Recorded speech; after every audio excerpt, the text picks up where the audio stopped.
Muito boa noite a todos, muito obrigado pelas apresentações. Antes de mais, é um prazer, uma honra estar aqui na Sociedade Democrática União Barreirense, os franceses. É engraçado, não sei se sabem, já agora uma nota, esta coletividade é absolutamente emblemática no Barreiro.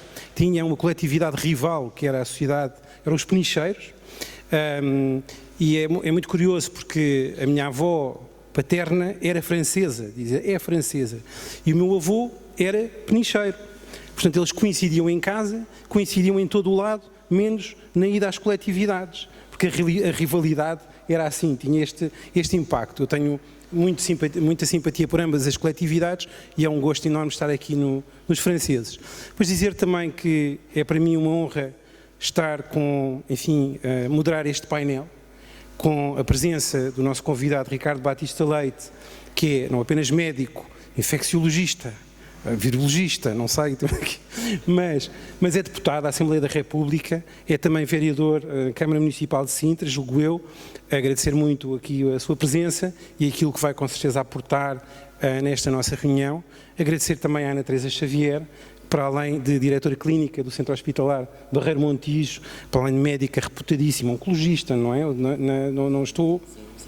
Medicina interna e gafes, enfim, e membro, uma coisa terrível, mas membro da Assembleia Municipal do Barreiro, que é um defeito que outros também têm. Agradecer a presença, é uma honra, e também à minha amiga Ana Luísa Conduto, que é psicóloga, que é jurista, que foi membro de órgãos nacionais do Partido Social Democrata, mas que está aqui como especialista, como psicóloga, e é nesse sentido que contamos, é uma honra também ter aqui a tua presença.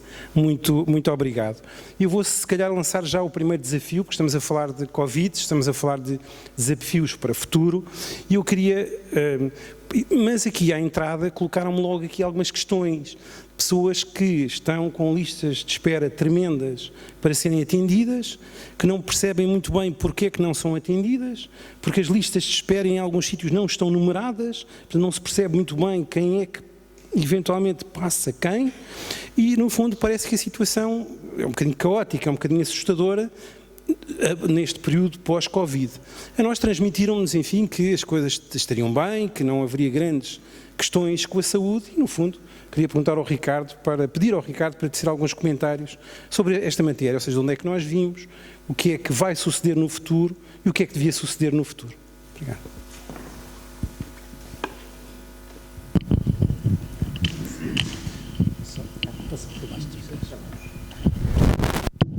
Boa noite a todos e obrigado pela pergunta, cumprimento os meus colegas de painel e também agradecer ao Luís Bravo e a toda a Comissão Política do Barreiro a simpatia do convite.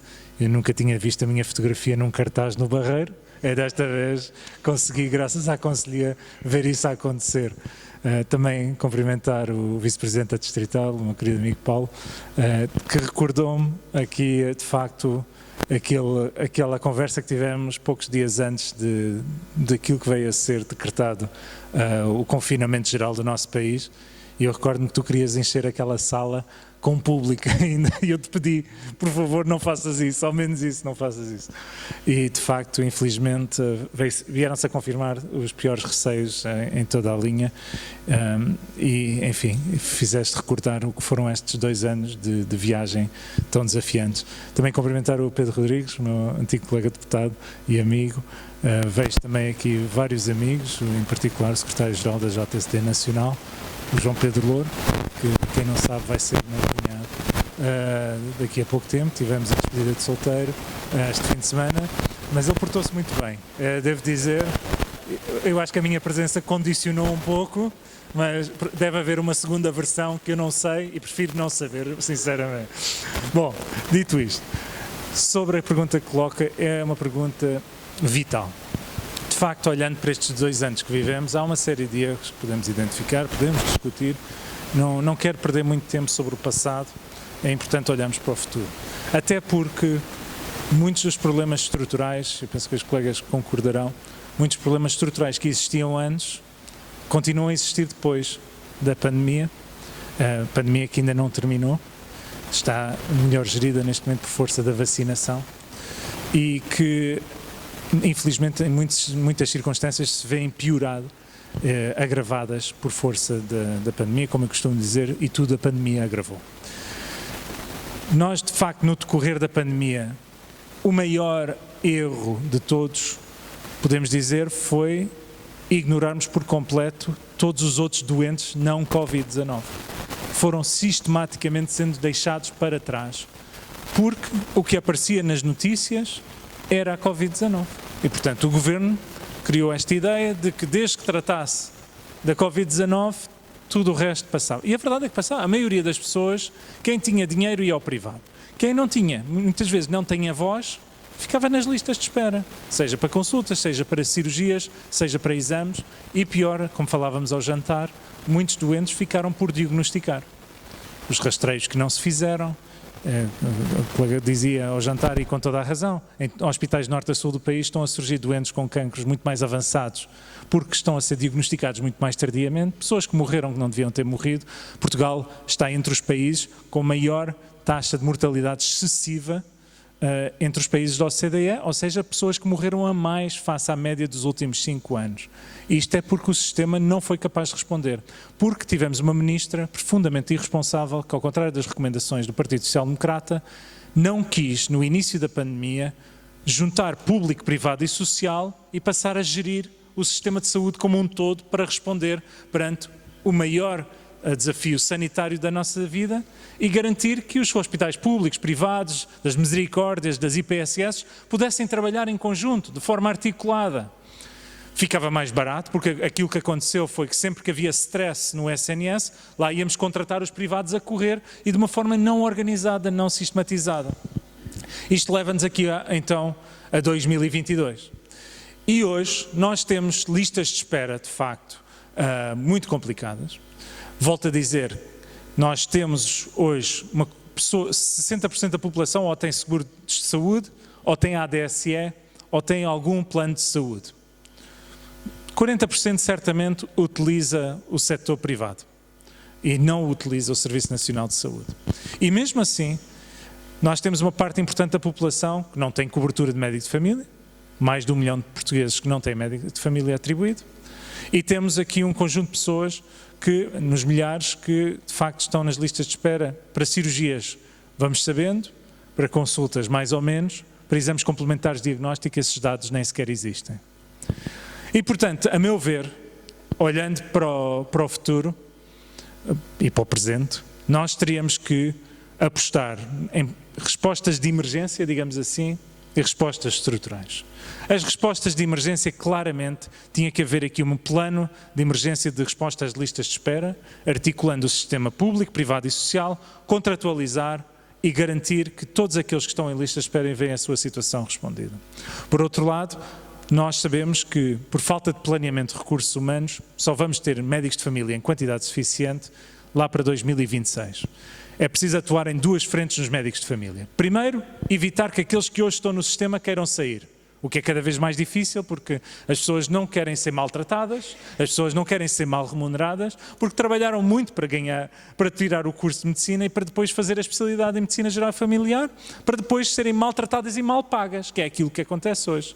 E, portanto, teríamos que universalizar as unidades de saúde familiar modelo B, que são aquelas que pagam em função de resultados, para que as pessoas sintam recompensada no seu trabalho. Eventualmente avançamos para aquilo que está na lei, que são as USFs modelo C, que permite que, de facto, grupos de profissionais de saúde se possam juntar e formar unidades privadas que são contratualizadas pelo Estado, sobretudo em zonas carenciadas, dando respostas.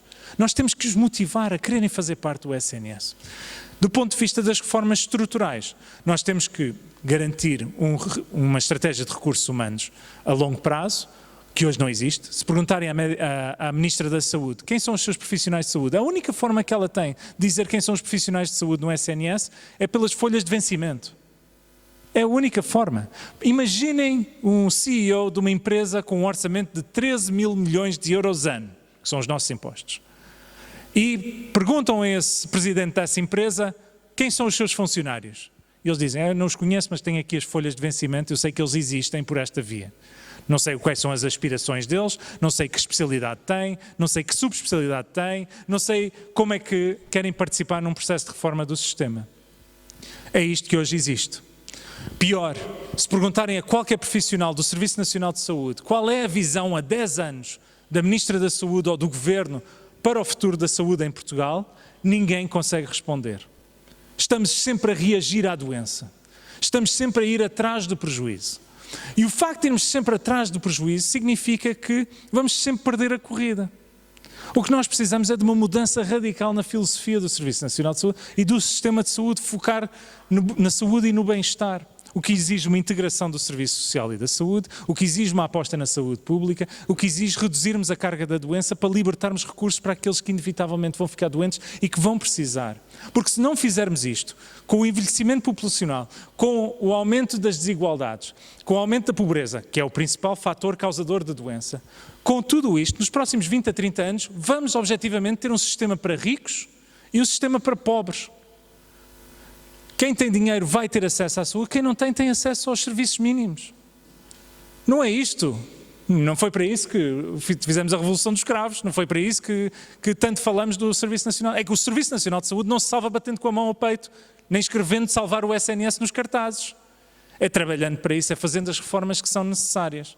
E por isso, como sociais-democratas, acho que temos que lutar por essas reformas, temos de garantir que essa sustentabilidade do Serviço Nacional de Saúde seja feita no sentido, numa lógica de termos uma visão assente na saúde e bem-estar da população, da qualidade de vida, integrado de uma forma transversal a todas as áreas de governação. Se calhar vou ficar por aqui para já. Muito obrigado, Ricardo, por essa exposição e sobre a introdução do tema da sustentabilidade, não só do Sistema Nacional de Saúde, do Serviço Nacional de Saúde, mas também do Estado Social. É todo um tema, todo um programa. Ana Teresa acompanha muito perto todos estes problemas, exerce, mas administra também um centro hospitalar, confronta-se cotidianamente com estas questões.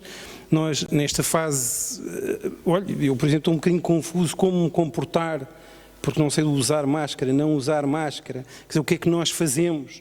O Covid terminou, não terminou, vai haver de futuro mais pandemias, não vai, podemos estar descansados, ou seja, é tudo uma grande confusão. E eu gostava que a Ana Teresa, no fundo, nos transmitisse, por um lado, qual é a experiência de quem está a gerir, a praticar e a gerir num hospital, que esteve no cenário de Covid e que está neste pós-Covid e que enfrentará também, com certeza, várias destas situações e vários destes desafios, e depois quais são os conselhos que daria às pessoas e os principais alertas que eventualmente quer dar para o presente e para o futuro imediato. Obrigado. Então, boa noite a todos. Muito obrigada à vossa presença. Desculpem, mas eu tenho que fazer um agradecimento especial às pessoas do Centro Hospitalar que estão nesta sala e que, tal como eu, colaboraram muito nestes 2 anos. Foram 2 anos muito complicados. Realmente, quando nós temos um sistema em que temos um equilíbrio instável, qualquer alteração ao sistema provoca rupturas e situações muito complicadas. Na altura teve que se selecionar as prioridades. E como o Ricardo já disse, no fim de contas, não houve um Sistema Nacional de Saúde, houve um Serviço Nacional de Saúde que respondeu à pandemia, porque o setor privado e social ficou a leste do paraíso, ou porque eram Covid-free, ou porque eram aquilo que fossem. Portanto, foi no Serviço Nacional de Saúde é que caiu toda a carga. Obviamente que nós não estávamos preparados, nem nós, nem ninguém no mundo, para uma pandemia desta natureza. E sobretudo quando nós contactamos com doenças infecciosas, como o próprio nome indica, infectam, não é? E realmente foram situações de alta contagiosidade e que tinha que haver resposta. Alguma resposta que tinha que haver, tinha que ser não só uma resposta em termos de recursos humanos, mas recursos materiais. Porquê? Nós, para fazermos saúde, e isto de saúde estamos a falar em medicina curativa, o que é que nós precisamos? Fundamentalmente recursos humanos, que já eram recursos humanos em que nós não tínhamos em número suficiente e depois nem sequer sabíamos com aquilo que íamos contar, porque as pessoas adoeciam ou tinham que ficar em isolamento profilático e, portanto, aqueles que poderiam estar no ativo, e aqui não estamos só a falar de médicos, de enfermeiros, de técnicos superiores de diagnóstica e terapêutica, não. Estamos a falar de toda uma equipa. O Centro Hospitalar Barreiro Montijo, posso dizer que tem cerca de 2.000 profissionais. É a maior empresa do Barreiro. E, portanto, pessoas que às vezes os seus horários tinham que ser grandemente ultrapassados, porque tinha que haver resposta. Além dos recursos humanos, o que é que nós precisamos? Precisamos de edifício e equipamentos. Edifício tínhamos. Equipamentos, quando nós fazemos um plano em que dizemos a nossa capacidade máxima é de 59 doentes, Covid, e depois temos 160, é um bocadinho complicado, mas não interessa, quer dizer, isto não foi só no Barreiro que aconteceu no país inteiro, aconteceu na Europa, aconteceu no mundo, naqueles países que nós tínhamos conhecimento, porque há muitos em que estava tudo abafado, não é? Como na China, por exemplo, tinham muito poucos casos, mas depois faziam hospitais com 3.000 camas, mas pronto, mas tinham poucos casos, era uma coisa preventiva. Depois o que é que temos que ter? Fármacos. E nós estávamos perante uma situação em que nós sabíamos muito pouco, e ainda hoje sabemos muito pouco da doença. Não só da doença na sua fase ativa, mas, no fim de contas, em todas as repercussões que tem na saúde e sequelas que deixa. Nós não sabemos ainda hoje, por isso é que há aquelas consultas Covid, que nós não sabemos, andamos um bocadinho ainda à procura. E depois temos a gestão de resíduos, que as pessoas não se podem esquecer, que em termos de material de proteção, foi uma barbaridade, uma loucura, o que se gastou, o que se consumiu e mesmo os resíduos que foram gerados. Agora, qual é que é se a pandemia acabou? Não acabou. Não acabou. Se a medida, não vamos estar a discutir se a máscara deve ser usada, não deve ser usada, qual foi o critério que a DGS utilizou. Mas que a pandemia não acabou, não acabou. Nós temos um R que é superior a 1 neste momento, é 1,01, portanto, mas está lá, as pessoas têm ainda que tomar certas medidas. Agora, o que é que, como o Ricardo já disse, houve uma série de patologias que ficaram perdidas, é o termo, não é esquecidas, é perdidas, porque não tínhamos disponibilidade. Quando nós dizemos que as pessoas têm, vamos supor, 50% têm acesso à medicina privada, ok, muito bem, têm, mas depois também há uma coisa que se chamam plafons, e quando os plafons terminam, as pessoas vão para o Serviço Nacional de Saúde, e normalmente isto acontece muito em que no doente oncológico. O doente oncológico há um plafond e depois Serviço Nacional de Saúde. O que é que aconteceu na altura de Covid? Além de não haver recursos, porque não basta dizer eu tenho médico de família. Eu posso ter médico de família, mas eu tenho que ter acesso ao meu médico de família. Não serve de nada dizer que tenho, depois se quer marcar uma consulta e não tenho consulta. Isso não interessa, portanto eu tenho que ter acesso. Um dos problemas que nós temos há muitos anos no nosso país é o problema da acessibilidade. Hoje está muito em moda no Plano Nacional de Saúde 2021-2030 a história dos 5 Ps. Os 5 Ps, no fim de contas, temos um conjunto de objetivos e de estratégias que se querem alicerçar nos 5 Ps que são o quê? As pessoas. Já tivemos isto num plano anterior, o doente, o utente no centro do sistema. Eu não gosto de dizer utente por uma razão muito simples. Se nós tivéssemos uma medicina preventiva muito eficaz, eu podia falar em utente, como não tenho, eu gosto de falar em doentes, porque no fim de contas, infelizmente, ainda não estou nessa fase. Portanto, as pessoas, é verdade, realmente as pessoas são o centro de qualquer sistema. Depois, o planeta, porque enquanto que a saúde, há uns anos, era a história de causa e efeito, eu tenho um agente patogénico, tenho uma doença. Hoje em dia a perspectiva é outra. A perspectiva envolve muita educação das populações. E nós, portugueses, temos uma iliteracia em saúde que é uma coisa horrível. Portanto, porquê? Porque quando nós temos a história dizem, os hábitos saudáveis de vida, não fuma, faz exercício, tem que perder peso, isto porquê? Porque eu posso analisar as situações de saúde em itens de grande magnitude ou de pequena magnitude. Nós habitualmente analisamos a grande magnitude, é o quê? São as cardiovasculares e são as oncológicas. Mas depois eu tenho aquelas doenças de pequena magnitude que são muito importantes de evitar. E voltamos, é a obesidade, é o tabagismo, é a hipertensão, é a diabetes, portanto, são doenças que eu devo atacar no imediato. Eu não estou à espera de ter resultados daqui a 6 meses, a 2 anos, mas se calhar tenho daqui a 5, a 10, é a mesma coisa como a campanha do tabaco, não é? Se calhar hoje em dia é que nós estamos a ver alguns resultados. É a mesma coisa com a história dos hábitos alimentares saudáveis. Portanto, aqui assim, e depois, o planeta. O aquecimento global, também mudou um bocadinho o paradigma das coisas, porque se eu tenho aquecimento global, porque é que aparece de repente o Zika? Porque é que há uma série, a malária, porque é que cresce? Ou seja, alterações ambientais da guerra da Ucrânia, não vamos mais longe, vamos ver aquela população daqui a 10, 15 anos, como é que estamos em termos de mesotelioma. Mesotelioma é provocado por causa do amianto. Aquela destruição brutal, aquelas fibras de amianto, nós daqui a X anos vamos ter um tipo de cancro, se calhar não era habitual da Ucrânia, vai existir. Portanto, qualquer alteração que haja no planeta vai ter repercussão a nível da saúde, doença das pessoas. Depois, outro dos P's é a paz, porque se considera que a paz pode promover a saúde. A saúde, porquê? Uma melhor comunicação, uma maior partilha entre os povos, portanto, também é um fator primordial para a saúde. Outro P, as parcerias. E aqui lá entram as parcerias público-privadas, sociais, toda e qualquer parceria, desde que bem estruturada, é válida. Tem é que ser eficaz. Não vale a pena eu criar coisas no papel se depois não consigo que elas sejam eficazes e eficientes. Portanto, qualquer parceria, desde que muito bem estruturada, é muito boa para a saúde. E depois a prosperidade, é óbvio. Toda a gente sabe que os países, quanto mais ricos são, o seu nível, os seus índices de doença baixam. Porquê? Porque até a sua esperança de vida, basta ver que os países mais ricos têm outra qualidade de vida, têm outros acessos aos cuidados de saúde e não só, e cuidados de saneamento básico. Portanto, no fim de contas, o que é que as pessoas têm que pensar hoje em dia? É que a saúde não é prestada só pelas instituições de saúde, mas a própria população tem um papel muito importante, mas para isso tem que ter conhecimento das coisas, e voltamos ao princípio, tem que haver educação, e tem que haver educação nas escolas, não basta nós dizermos, agora vou fazer uma campanha sobre droga, não, tem que haver um plano estruturado, tem que começar no pré-escolar, e vamos começar com coisas muito simples, pode ser uma saúde oral, pode ser um rastreio, mas tem que ser algo sequenciado, e tem que ser algo que depois dê futuros, porque se eu investir em crianças de 4, 5, 6 anos, obviamente, com adaptação, não é? É diferente de estarem a investir ou ensinar uma pessoa de 30, 40, 50 anos, que também é importante, se a pessoa não teve os conhecimentos, tem que os ter, até porque os cuidados de saúde têm que ser planeados numa base epidemiológica, não é dizer assim, ora eu agora chego aqui ao Barreiro e agora vamos fazer um rastreio ao colo do útero.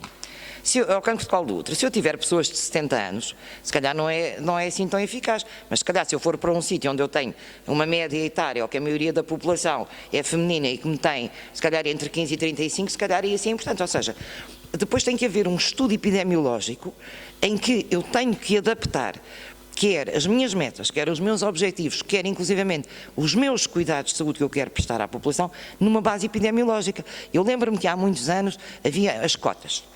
Eu lembro-me, na altura, era adjunta da direção clínica, e uma das coisas que me disseram foi, temos cotas para urologia, eu lembro perfeitamente, e aquilo era feito em função da densidade populacional, e dizia, tem que fazer o rastreio da amiloidose, portanto, tem que ter uma base epidemiológica, e tem que personalizar os cuidados de saúde. Isto não é chapa zero. Se há coisas que são transversais, como a história da hipertensão, da diabetes, da obesidade, tudo isso, determinado tipo de hábitos saudáveis, é uma coisa, mas depois eu tenho que personalizar os meus cuidados de saúde a uma área de intervenção. Mas, tenho que fazer outra coisa.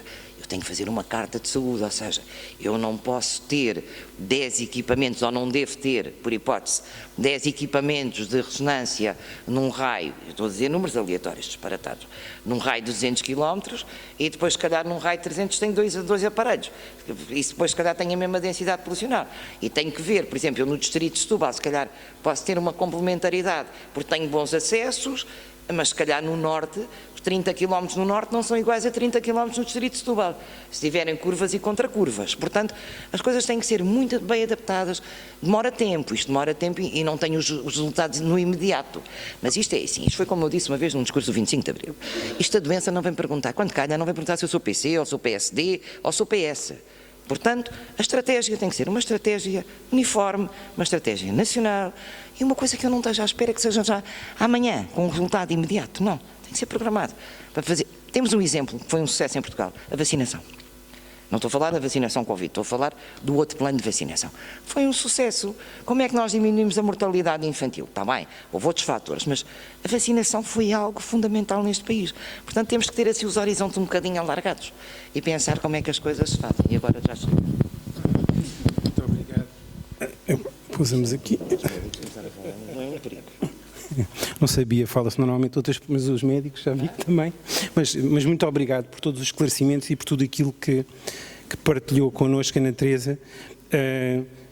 Estamos a falar de saúde, estamos a falar de Covid, consequências de Covid, sequelas do Covid, mas também estamos nas tertúlias da liberdade, estamos a falar do 25 de Abril. E se há coisa relativamente à qual eu tenho um bocadinho a percepção, onde o 25 de Abril definitivamente parece não ter chegado em Portugal, é o plano da saúde mental. Não há meios, não é suficientemente percepcionada, acho eu, pelas pessoas a importância da doença mental, a importância da saúde mental, educação também para essas temáticas, para essas matérias. E eu queria perguntar à Ana Luísa, no fundo, qual é a percepção que ela tem, qual é o diagnóstico que faz da situação, também perante as sequelas de Covid, ou seja, no quadro da Covid, mas não só, em geral, e o que é que lhe parece que vai suceder e que devia suceder neste domínio. Obrigada, boa noite a todas e a todos. Agradecer o convite, dizer que é uma honra não só estar no Barreiro, mas estar nos franceses. Eu estudei, fiz a minha escola básica aqui no Externato no início e, portanto, é muito bom regressar a uma casa que também é minha, não é? E onde eu comecei a minha formação. Dizer que lamento o estado em que isto está. Fico mesmo muito triste porque passei aqui muitas festas de Natal e é muito triste que o Barreiro não mantenha o seu património e que não contribua para a manutenção. Mas, posto isto, vamos à saúde mental. A pergunta é complexa. Eu acho que nunca se falou tanto de saúde mental em Portugal como se falou nos últimos 2 anos. Não é? Era tema quase todos os dias nos telejornais, era raro não ouvir alguém do governo ir falar e não falar de saúde mental, foi inclusivamente criada uma linha de apoio psicológico. Portanto, nunca se falou tanto de saúde mental como se falou nos 2 últimos anos. Nunca a psicologia e até a própria psiquiatria tiveram tanto destaque como nestes 2 últimos anos. A questão é que estávamos à espera que isso fosse consequente. Eu estava à espera, quando fosse ler a proposta da Lei de Orçamento de Estado, que encontrasse lá alguma referência àquilo que era pretendido fazer ou que se planeava fazer ao nível da saúde mental. E não há nada. Há zero sobre a saúde mental. E quando há um descuido sobre as questões da saúde mental, no fundo nós estamos a descuidar o bem-estar, estamos a descuidar a economia, estamos a descuidar o trabalho, estamos a descuidar tudo. Falou-se muito e previa-se muito que a saúde mental ou a doença mental iria piorar muito com a pandemia e pós-pandemia. Na verdade, ainda não podemos chegar a essas conclusões. Aumentaram os níveis de ansiedade, claro que sim, mas isso não quer dizer que toda a gente vá desenvolver perturbações de ansiedade ou que toda a gente vai ter quadros depressivos. Eu preocupo-me muito mais, por exemplo, as alterações laborais que existiram, as pessoas que ficaram sem emprego e o impacto que isso teve e que está a ter ao nível da sua saúde mental, do que propriamente o Covid em si. Porque sobre isso nós ainda sabemos muito pouco ao nível da saúde mental. Já há uns primeiros estudos que falam de algumas sequelas ao nível de quadros de depressão, mas eram pessoas que também já existia alguma coisa antes, não há nada muito conclusivo. Agora sabemos que quando há impacto na economia, quando há impacto na vida social, há claramente impacto na saúde mental e depois a saúde mental, quando é impactada, vai ter impacto depois também nessas questões todas. Agora, de facto, não há um plano de saúde mental. Nós vimos, por exemplo, esta promessa do aumento e até de chegarmos aos 100% de médicos de família para todos os utentes. Depois sabemos que há a questão de uma coisa é o ter um médico de família, outra coisa é conseguir falar com o meu médico de família. Mas muitas vezes, quando falo com médicos de família, e eu trabalhei durante muito tempo numa equipa da RSI aqui no Barreiro, e tinha muito contacto com os médicos de família, e muitas vezes aquilo que os médicos de família falavam era: nós não conseguimos fazer nada com estas pessoas, ou com muitas destas pessoas, porque existe um problema de saúde mental de base, e nós sabemos que quanto mais pobres as pessoas são, maior risco existe da sua saúde mental estar afetada, e sabemos que pessoas com problemas de saúde mental vão ter mais dificuldades em se integrar no mercado de trabalho e, portanto, vão estar mais tempo dependentes do Estado, ou a vida inteira, como algumas pessoas, e os médicos dizem: nós não conseguimos fazer nada, porque não há uma resposta, porque nós não somos a resposta para estes problemas, porque não temos como encaminhar, porque a resposta também é demorada, porque nós sabemos, apesar do Hospital do Barreiro ter uma resposta ao nível da psiquiatria e da psicologia, é muito difícil as tais listas, não é? É muito difícil as pessoas acederem. Depois também há determinadas perturbações mentais que não têm a resposta ao nível aqui da psiquiatria e da própria psicologia. Estou aqui a falar das perturbações de personalidade, que é uma coisa que muitas vezes desvalorizamos, mas que são gravíssimas ao nível da adequação e da adaptação das pessoas à comunidade, à sua vida. E, portanto, os médicos de família muitas vezes querem tratar as pessoas aqui de doença física, mas as suas perturbações mentais também impedem que a pessoa, ou dificultam que a pessoa faça a tal adesão ao tratamento, que não é só a adesão à terapêutica. E, portanto, depois isto é um ciclo. E quando não há aquele plano que a doutora Ana Teresa falava, a longo prazo, de projetarmos, de começarmos na prevenção, nas escolas, de forma coordenada, com um levantamento das necessidades locais, porque obviamente as necessidades não são iguais em todos os sítios, aquilo que nós vimos depois é que temos problemas de saúde mental graves no Barreiro, e hoje estamos aqui no Barreiro, é do Barreiro também que temos que falar. Existem problemas graves de saúde mental no Barreiro, alguns que não estarão sequer diagnosticados, ou não são diagnosticados como tal. Não temos respostas, nem temos planos, nem a nível nacional, nem a nível local, suficientes para combater estas questões. E estas questões impactam diretamente na economia, e nós não nos podemos esquecer disso. E quando se fizeram tantas campanhas a falar sobre saúde mental, como teve na moda, eu acho que teve na moda falar de saúde mental nestes 2 últimos anos, mas de repente tudo isso se resume a uma linha de apoio psicológico em que as pessoas são encaminhadas por uma resposta que depois não existe quando contactam essa linha, e continuamos a não investir e a não estruturar nesta matéria. Eu não sei se há mais doença mental, aquilo que eu sei é que na saúde mental continua, porque nunca foi diferente, a haver umas respostas para os ricos, que são aqueles que conseguem pagar o privado, e umas não respostas, nem sequer são respostas, é umas não respostas para quem não consegue pagar o privado. E porquê é que eu estou a dizer uma não resposta? Porque aquilo que o Serviço Nacional de Saúde nos dá ao nível da saúde mental, no caso da psicologia, são consultas, na melhor das hipóteses, de 2 em 2 meses. Ora, uma consulta de 2 em 2 meses em psicologia não vale nada, é dinheiro deitado à rua. Estamos a fingir que estamos a acompanhar as pessoas e, portanto, não estamos a responder. Estamos a fingir que temos aqui qualquer coisa e que sabemos dizer algumas coisas sobre isso. Muito obrigado. Mais um importantíssimo. Eu, antes de passar, queria fazer mais uma ronda de perguntas antes de vos passar para conhecer também as vossas questões. Foram enunciados aqui temas que têm a ver com a saúde mental e com a falta de investimento na saúde mental e da generalização dos apoios, porque realmente há uns que têm acesso, com mais meios têm acesso, os outros não têm acesso às respostas. Ana Teresa, entre outros temas, aflorou a deficiente estruturação da resposta. E o que eu queria, no fundo, aqui perguntar ao Ricardo é que que reações pode haver? Como é que o Portugal, não é, o poder político, mas que tipo de reações pode haver para estas circunstâncias em que especialmente as pessoas mais vulneráveis, as pessoas com mais dificuldades, como é que vamos dar respostas a estas pessoas? Porque ainda por cima vivemos num país altamente endividado, com uma carga fiscal elevadíssima, onde não há muito mais onde ir buscar dinheiro.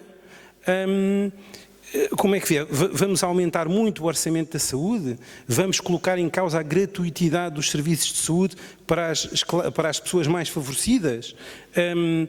Como é que vamos responder a estas pessoas? Como é que vamos manter uma resposta minimamente eficiente ou até melhorar o nível de resposta? Essa é a pergunta mais importante de todas. E nós temos hábitos de país rico. Porque, veja-se o caso da saúde mental, aquilo que é o Plano Nacional de Saúde Mental passa pelo Estado construir respostas de base comunitária orientadas e desenvolvidas e geridas pelo Estado, muitas vezes ao lado de instituições sociais ou privadas que já estão a fazer aquilo em determinadas partes do território. Achamos que o Estado, com este governo, com esta visão que existe, deve substituir-se a todos e fazer tudo. Ora, é impossível. Um país de parcos recursos com aquilo que são as dificuldades que nós vivemos deve utilizar até o seu máximo potencial tudo o que existe no território. Esse é um primeiro passo. Do ponto de vista da saúde, passa também por, como eu dizia há pouco, reduzir a carga da doença. Se nós não apostarmos na educação para a saúde, se nós não apostarmos nos rastreios, se nós não apostarmos na detecção precoce das doenças, se nós não conseguirmos evitar as doenças que são potencialmente evitáveis, se nós não conseguimos diminuir... Portugal, por exemplo, só para dar um exemplo, diabetes, temos estimado pela Direção-Geral de Saúde 1,3 milhões de diabéticos no nosso país. Uma bomba relógio. E a diabetes, do ponto de vista de saúde pública, é uma doença bonita, porque reflete não apenas o sistema de saúde, é um reflexo da sociedade, é um reflexo das desigualdades, é um reflexo da pobreza, como foi aqui dito. A pobreza atrai doença, seja saúde mental, seja doença metabólica, seja obesidade, seja o que for. E, portanto, sabendo nós isto, nós temos que atuar em conformidade. E hoje, com as tecnologias de informação que existem, é chocante a forma amadora como nós gerimos a saúde. foi dado aqui o exemplo de utilizar, no fundo, os dados para a captação de verbas dentro do sistema de saúde. Eu lembro quando fazia parte do executivo da Câmara Municipal de Cascais, desenvolvi um sistema com os parceiros e com a Universidade Nova, em que nós passamos a integrar todos os indicadores, não só de saúde, como sociais e de educação, e georreferenciamos esses dados. Conseguimos passar a ver os dados num mapa. Ou seja, eu conseguia ver quais eram as partes do território onde eu tinha maiores taxas de obesidade infantil, o que é importante, e de obesidade do adulto, para eu poder eventualmente desenhar novas rotas das ciclovias. Ou eu conseguia ver, com base na prescrição médica eletrónica, onde é que se prescreviam mais antidepressivos e ansiolíticos. E conseguia também ver onde é que eram as localidades onde mais pessoas deixavam a prescrição a meio, ou seja, pessoas que não tinham capacidade financeira de levantar tudo que lhes tinha sido prescrito na farmácia, que é um problema real no nosso país. Pessoas que não conseguem pagar. E, portanto, para essas, o Estado tem que estar presente. Aliás, defendemos isso nas últimas eleições, em que as pessoas que não têm capacidade financeira para, de facto, levantar a sua medicação têm que ser comparticipada pelo Estado, parece-me. Se isso exige um sistema de contrabalanço entre aqueles que têm maior capacidade, não me choca que assim seja. Agora, o que eu sei é que podemos pôr mais 3 mil milhões de euros em cima do sistema como está hoje, e esse dinheiro desaparece e fica tudo na mesma. Se nós quiséssemos montar um modelo de financiamento, por exemplo, em função dos resultados em saúde, não é? Em função de melhores resultados em termos de prevenção de diabetes, em termos de melhor qualidade de vida para o tratamento do doente oncológico, eu não conseguiria montar esse sistema de financiamento, porque esses dados não existem, pura e simplesmente. Nós não fazemos a colheita e o processamento analítico sequer desses dados. Portanto, essa base fundacional, fundamental depois para quaisquer novos modelos de gestão, novos modelos de financiamento, pura e simplesmente não existem. E, portanto, nós precisaríamos de fazer essa mudança de raiz para depois podermos fazer as grandes reformas que seriam necessárias. E fazendo isso, passamos a medir aquilo que é a realidade do estado de saúde dos portugueses. E é fundamental olharmos não apenas para os portugueses que são tratados no setor público, olhar para todos. Eu não posso tomar decisões de saúde pública olhando apenas para 60% da população. Quem opera no setor privado em Portugal tem que disponibilizar os dados dos doentes também para termos uma análise de toda a população. Hoje isso não acontece. E, portanto, nós tendo essa transformação, passamos a conseguir perceber a realidade dos factos e com isso conseguimos montar novos modelos de gestão e de financiamento e de incentivos para começar a diminuir a carga da doença, o número de pessoas doentes. Se nós continuarmos a aumentar a procura do sistema de saúde, nós não vamos ter capacidade, por mais dinheiro que se ponha no sistema, de tratar todos. Porque, como eu dizia no início, basta ver, a pirâmide demográfica é uma das coisas mais certas que nós temos. É como a matemática. Nós hoje sabemos como é que vai estar a população daqui a 20 anos. Sobretudo a população mais idosa. As oscilações são mínimas. E nós sabemos que daqui a 20, 30 anos, em 2035, nós sabemos que vamos ter o dobro de casos de demência. Nós sabemos que em 2035 vamos ter o dobro de casos de doença oncológica. É uma consequência do envelhecimento.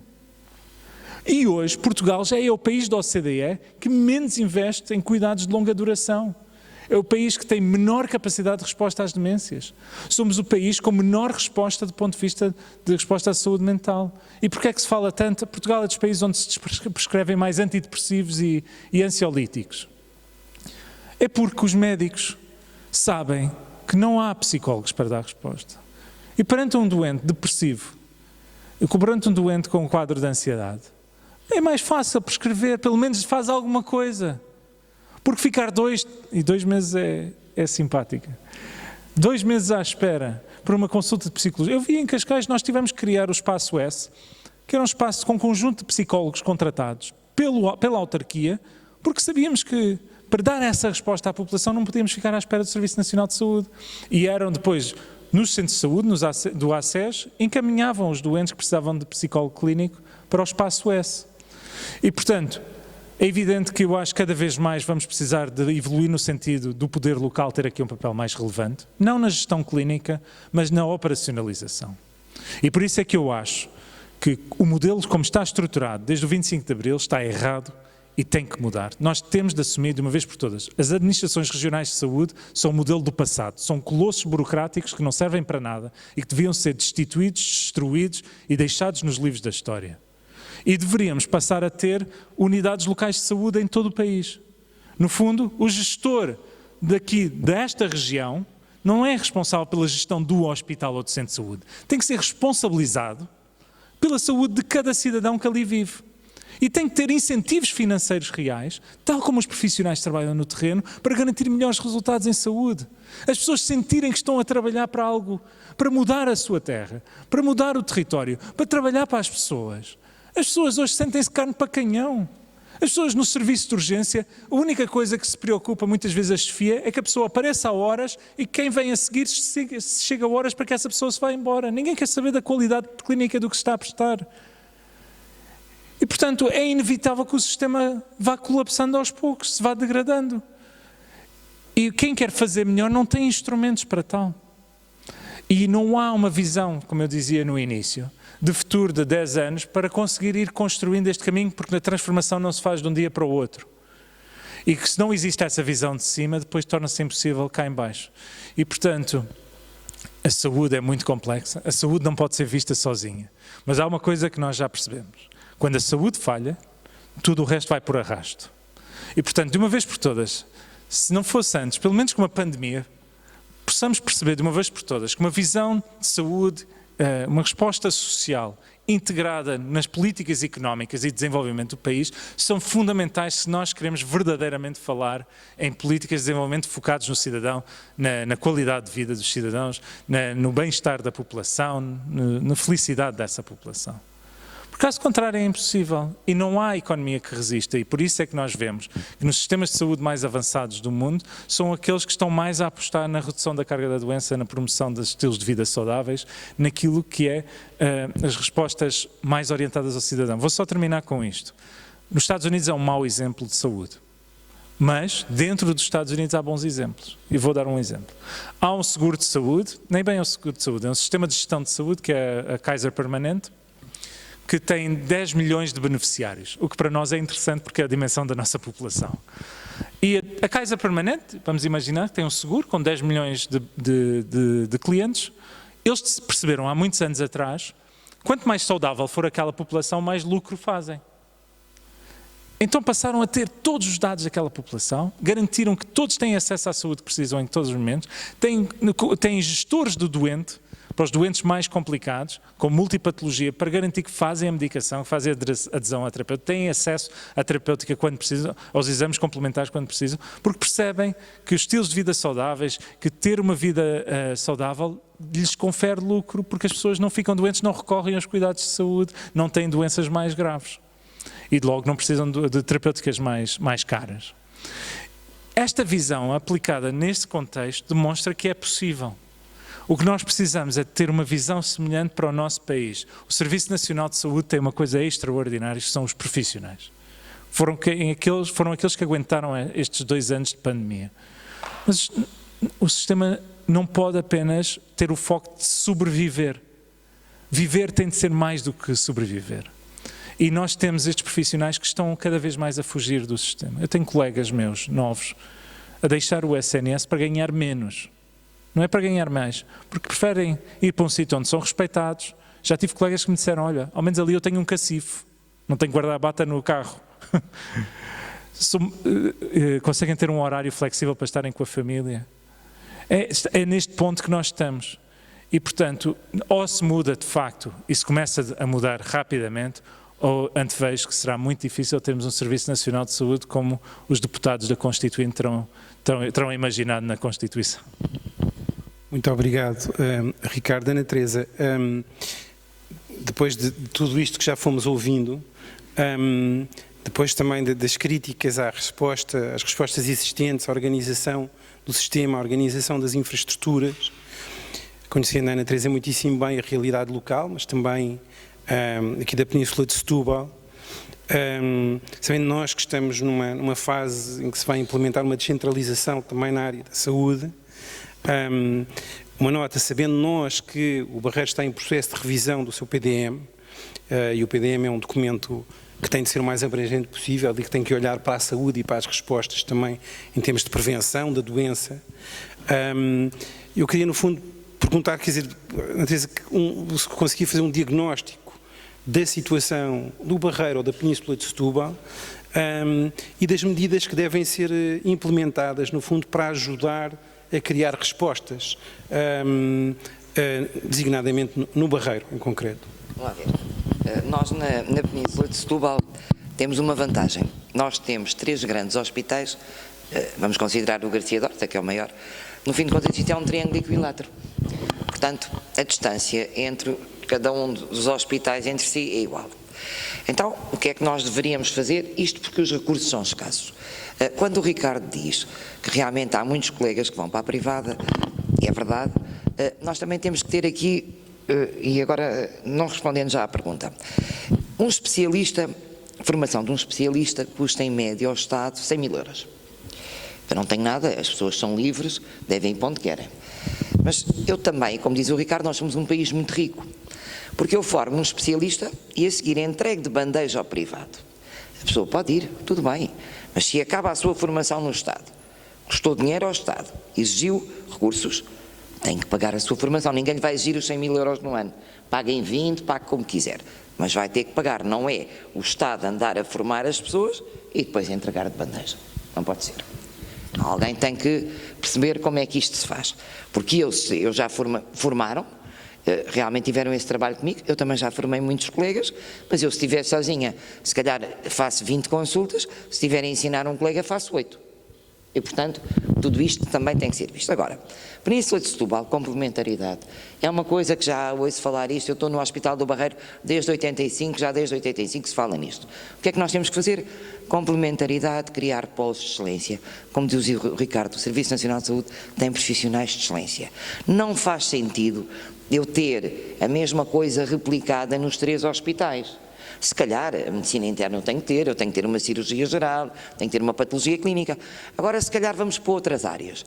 Eu terei que ter obstetrícia nos 3 hospitais e andar ao tio a arranjar médicos para me fazerem as escalas de banco e depois quando tenho 3 ou 4 partos por noite, se calhar não faz sentido, não é? Porque é que eu não crio polos de excelência? Um polo qualquer em Setúbal, depois tenho, por exemplo, a área tampão, Garcia Dorta é a área tampão da margem sul, mas se calhar eu posso fazer Setúbal que seja tampão em determinada área da especialidade. O Barreiro teve sempre uma situação, não tem grandes problemas, até tem a radioterapia, que é um polo de excelência, que é óbvio, que dá não é só para a Península de Setúbal, mas também como vai até Vila Franca, e não só, um bocadinho mais acima no Distrito de Lisboa, mas o que é que o Barreiro se deveria diferenciar? O Barreiro poderia ser, eventualmente, e agora não estou a puxar a brasa à minha sardinha, um polo oncológico, por uma vez tem a radioterapia, no fim de contas, o que é que lhe falta? Tem tudo, tem os paliativos, desde o diagnóstico, falta-lhe o quê? Um centro de rastreios e falta-lhe uma braquiterapia, é o que lhe falta. Depois temos outras áreas, Setúbal teria outra área, por exemplo, uma traumatologia, temos o Otau, não interessa se o Otau é uma coisa para ficar ou não, temos o Hospital do Otau. Agora, uma das coisas que o Barreiro deveria sempre ter investido a sério, e eu na Assembleia Municipal falo muito nisto, é que o Barreiro é zona a trigo. E sendo zona a trigo, tem que estar, as pessoas deveriam ter aqui uma formação para determinado tipo de acidentes industriais. Eu vou dar um exemplo. Eu uma vez estava de banco e houve uma explosão, daqui, e entrou uma pessoa e disse, pronto, felizmente que ele não está queimado. E eu olhei e vi uma manchinha verde, e eu disse, atenção, que aquilo é uma queimadura por fósforo, e o fósforo é assim, e depois vai fazer a necrose. Portanto, aqui nós temos uma responsabilidade acrescida, que é a formação. As pessoas deveriam ter uma formação, sobretudo por causa dos acidentes industriais, sobretudo acidentes de ordem química. Depois temos outro problema no Barreiro. Qual é? Dizemos sempre que a população do Barreiro é muito reivindicativa, e é verdade, mas temos que ir um bocadinho para trás.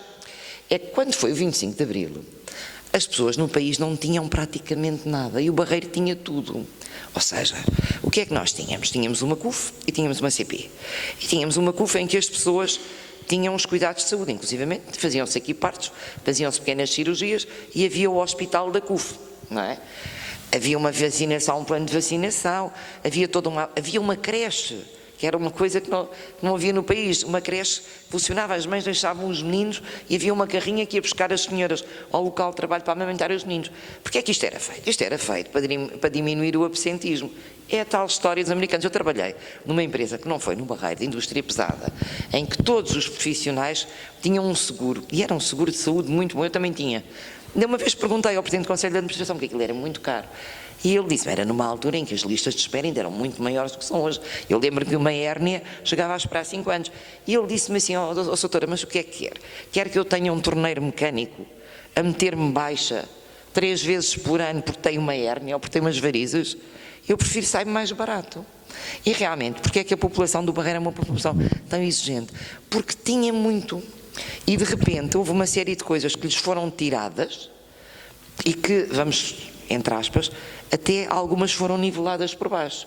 Agora, eu também não posso ter um sistema, como diz o Ricardo, nós somos muito ricos, eu tenho uma urgência, isto é no país inteiro, em que eu me posso dar ao luxo de que os verdes e os azuis vão para a urgência, era como nós íamos ao jantar. Eu não vou ao Supremo porque quero, chego lá, olha, agora vou aqui para o Supremo, tenho aqui uma ação, não. Portanto, como é que as pessoas, nós sabemos, lá está, voltamos um bocadinho atrás, eu tenho um hospital aberto 24 horas, 365 ou 366 dias por ano, portanto a pessoa bate à porta, tem sempre lá alguém que o receba, mas enquanto eu estou a fazer aquilo, e estou a ver aqueles doentes que não são verdadeiramente urgentes e que deviam ser assistidos nos cuidados de saúde primários, eu estou a perder outros, e estou inclusivamente a aumentar a carga de trabalho numa área que não deveria, que não é para aquilo, além de sair muito caro, porque essas coisas saem todas muito caras. Eu não percebo porque é que os centros de saúde não têm aquela coisa tão simples que é fazer um raio-x, radiologia simples, ou fazer um hemograma, isso não é preciso que há uns testes, mas pronto, coisas mínimas, uma urina 2, ou seja, temos que perceber como é que podemos nivelar e começar a desbloquear os hospitais. Aqui não é muito diferente dos outros sítios. Temos a vantagem que estamos na área metropolitana de Lisboa e que em termos de determinado tipo de especialidades o acesso está mais facilitado do que se tiver uma pessoa do interior, não é? Até mesmo em termos de deslocações, porque como eu estava a falar há bocado, uma pessoa, quer dizer, uma coisa é eu fazer 30 ou 40 km para fazer uma quimioterapia, outra coisa é eu ter que fazer, para tratar uma leucemia, ter que ir ao Garcia Dorta ou fazer no Barreiro. Portanto, tudo isto são peças do puzzle que nós temos que começar a encaixar e temos que uniformizar. Agora, a complementaridade poupa recursos, aumenta a qualidade e, inclusivamente, eu acho que dá outra segurança às pessoas, além de acabar por ser mais barato, porque uma coisa são os gastos em saúde, outra coisa são os custos em saúde, são coisas de terapia para o câncer da mama, aquilo era caríssimo. Nós em Portugal recebemos e começámos logo a fazer. Aliás, o primeiro doente tratado no país foi aqui no Hospital do Barreiro. Os holandeses, naquela reunião, disseram, nós não podemos, mas na privada façam se quiserem. E os nórdicos foram muito clarinhos, não entra no país, porque é muito caro, não faz no público nem faz no privado. Acabou. Igualdade para as pessoas. Portanto, às vezes é preciso ter coragem de tomar determinadas medidas que podem parecer à partida muito violentas. Nós temos muita mania, eu tenho que ter todas as especialidades ao pé da porta. E cada vez que se tenta fechar um serviço de saúde ou uma valência, ai daqui del Rei. E as pessoas não percebem que às vezes aquilo até é pior terem aquilo ao pé da porta do que não terem. Mas não, pronto, não vale a pena, porque isso é sempre um bocadinho dramático. Tá. Obrigado, Ana Teresa. Aqui, talvez. Aqui também o Vítor tem um, desculpa lá, estava distraído. Não tem importância nenhuma. Obrigado, isso faz-me lembrar, quer dizer, há uns anos atrás, que agora já não é assim, mas há uns anos atrás na Assembleia Municipal, aqui entre a fase 2013, 2014, 2015, que eu até perguntava, não é, que se pedia um centro de saúde quase em cada rua, na altura exigia-se um centro de saúde em cada rua, aqui nós não temos, hoje em dia ninguém se preocupa com o centro de saúde em cada rua e manifestamente não existe aqui no Barreiro. E por isso, Ana, tu conheces muito bem o Barreiro, trabalhaste aqui com comunidades e no fundo falamos a nível global, mas também aqui no nosso concelho, que tipo de respostas existem, que tipo de respostas se podiam estruturar, se tu fosses decisora local, o que é que farias, o que é que ias propor, o que é que nós, no fundo, podemos melhorar, acrescentar à vida das pessoas, no âmbito, naturalmente, mais em particular, do tratamento, do acompanhamento da defesa da saúde mental. Ok. Então, a primeira coisa era fazermos um diagnóstico à cidade, porque nós não conhecemos o Barreiro a nível de números e a nível de necessidades. Quem vai trabalhando no terreno vai tendo alguma noção daqui e dali do que é que se passa, mas não é feito isso. E, aliás, foi uma das coisas que eu já propus a um dos executivos, foi de facto nós percebermos quais é que são as necessidades, porque as necessidades que até existem numa freguesia, garantidamente, não existem noutra. E não temos isso em conta. E quando eu estou a falar das necessidades, não estou só a falar de necessidades de intervenção, porque, por exemplo, ao nível da prevenção, as necessidades de prevenção na escola da Cidade de Sol não são certamente as mesmas ao nível da saúde mental e não só, que são as da Escola Alfredo da Silva. Porque são contextos de comunidade diferentes e, portanto, nós não temos um plano nem da prevenção, muito menos da intervenção. E depois, da mesma forma, as necessidades que há para o Centro de Saúde da Cidade de Sol não serão garantidamente as mesmas que há para o Centro de Saúde que está ali na estação junto aos barcos. Portanto, nós não sabemos e, portanto, vamos atuando, não é? Vamos tendo aqui algumas coisas. Eu lembro-me que eu penso que ainda estará em vigor. Ali na Quinta da Mina, a cidade do Centro de Saúde fez um programa de envolvimento da comunidade da Quinta da Mina num programa de literacia para a saúde. E, portanto, tinham alguns embaixadores da comunidade que tinham uma formação no Centro de Saúde e que depois iam articular com a comunidade. O conceito é maravilhoso.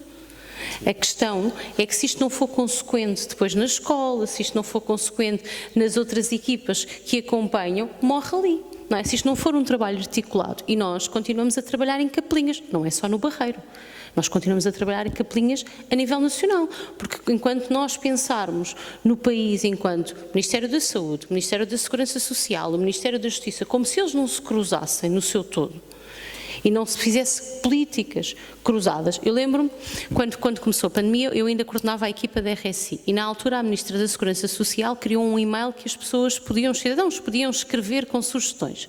Eu na altura, uma coisa que me preocupou logo muito, porque conhecia muito bem as pessoas ali com quem os utentes, com quem trabalhava, é que aquelas pessoas iriam ter muita dificuldade em perceber os cuidados de prevenção que tinham que ter no combate à pandemia.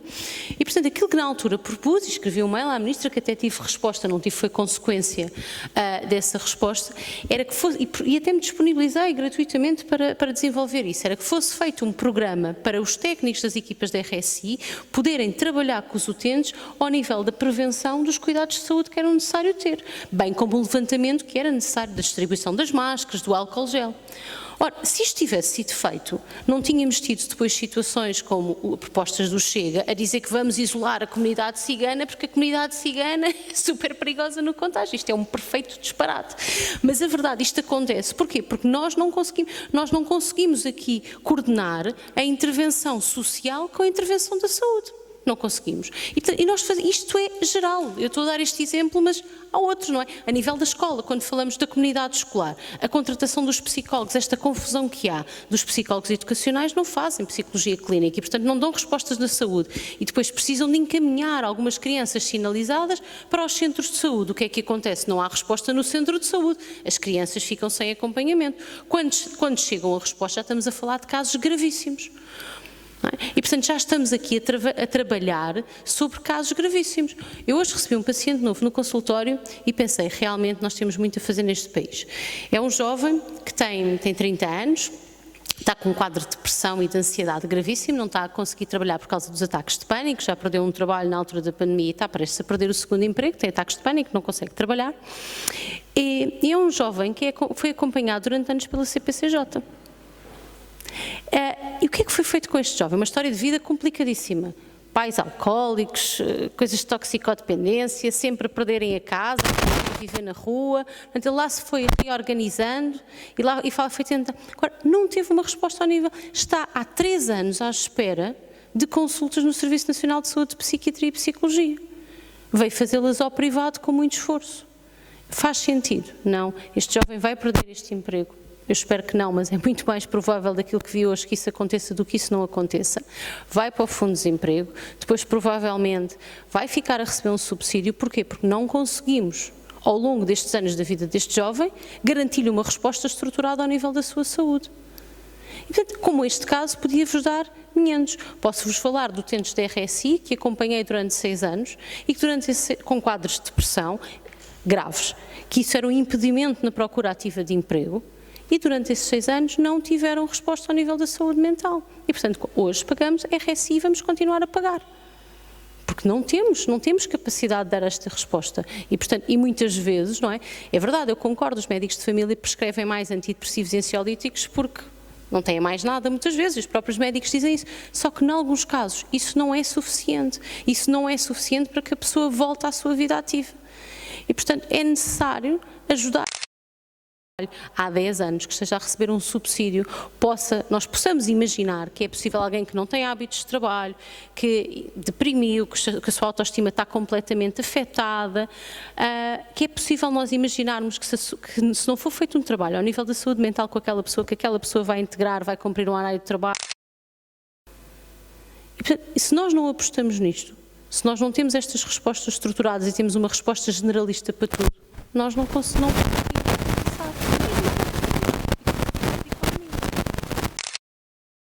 Sim, aqui, talvez. Já que estamos a falar em questões em que a saúde não depende só do Ministério da Saúde, um exemplo no Canadá. Epidemiológicas. Numa cidade periférica, o que é que se verificou? Que aquela população tinha fraturas de colo de fémur, tinha uma incidência muito superior às que existiam a nível nacional. Então foi saber o que é que se passava. Então o que é que se passava? Aquilo era uma zona de bairros sociais, em que tinham 4 pisos, o resto são primeiro, segundo e terceiro. E o que é que aconteceu? As pessoas iam envelhecendo e com o gelo caíam, faziam fratura de colo de fémur, que em termos de morbilidade e que tem custos grandes e mortalidade, também não é de descartar. Significativo, os tipos não tiveram meias medidas. Chegaram ali, puseram elevadores exteriores e foram-se embora. Se calhar começava contigo, Ana, ou seja, há aqui questões muito particulares que têm a ver com estratos etários, foram aqui colocadas questões relacionadas bastante com as crianças e com a situação das crianças, agora aproveitava, falava também dos idosos, porque os idosos tiveram que fechar, quer dizer, em casa, perderam hábitos de convívio, deixaram de ir às coletividades, às associações, portanto há o risco de a solidão aumentar, agravar-se, não é? Portanto, eu gostava que sobre estas matérias... Apesar de tudo, são questões diferentes, não é? Porque as crianças estão em desenvolvimento e de facto dizer que já se sabe qual é que vai ser a consequência não se sabe, não é? Não se sabe. Aquilo que na altura a comunidade de psicologia, não nacional, mas também muito internacional, defendia é que as escolas deveriam ter equipas, quando as crianças vieram para casa, que deveriam ter tido equipas de psicólogos que trabalhassem não só com as crianças, mas em conjunto com os pais. Porque se sabe, não é, que quando existe alguma situação de risco para a saúde mental das crianças, a rede de suporte, portanto a família nuclear, em princípio, é aquela que melhor pode acautelar não só da prevenção, mas alguma situação de intervenção.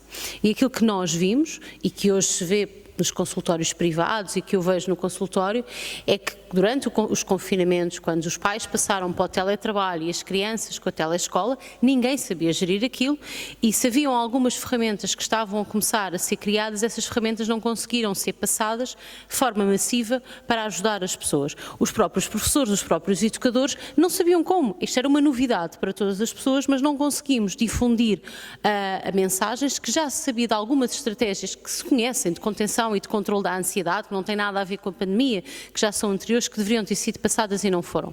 Outra questão que se coloca é o impacto que as máscaras não é as crianças usarem máscara, que é o convívio com os adultos com as máscaras, que impacto é que isto vai ter ao nível do desenvolvimento, porque nós sabemos que grande parte do desenvolvimento passa pela leitura das crianças, passa pela leitura facial das expressões. Ora, quando nós estamos de máscara, fica muito difícil para nós adultos, quanto mais para as crianças, para perceberem que emoção é que o adulto está a expressar.